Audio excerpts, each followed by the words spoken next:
वंचित बहुजन आघाडीची जी युती झाली आहे नांदेडमध्ये, त्यांनी महानगरपालिकेमध्ये नक्कीच एक मोठा बदल आपल्याला दिसणार आहे नांदेडच्या.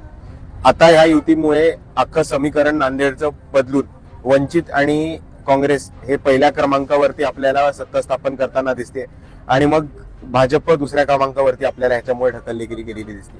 हे एक खूप चांगलं समीकरण आपल्याला जुळून आल्यामुळे दिसतंय आणि भाजप विरोधी आणि संविधान वाचवण्यासाठी दोन पक्ष हे एकत्र आलेले आहेत आणि ही खूप एक महत्वाची गोष्ट नांदेडच्या राजकारणाच्या इतिहासामध्ये ही घडलेली आहे. आपण लातूरला होतो, रवींद्र चव्हाणांना वक्तव्य केलेलं आहे विलासराव देशमुखांच्या विरोधामध्ये. काय कसं बघता आपण? नाही, चुकीचं वक्तव्य होतं.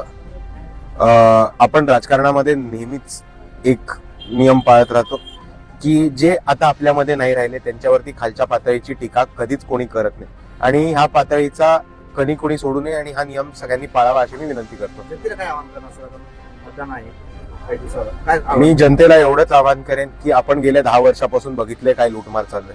पहिले भाजपच्या नगरसेवकांच्या मार्फत, त्याच्यानंतर प्रशासकाच्या मार्फत.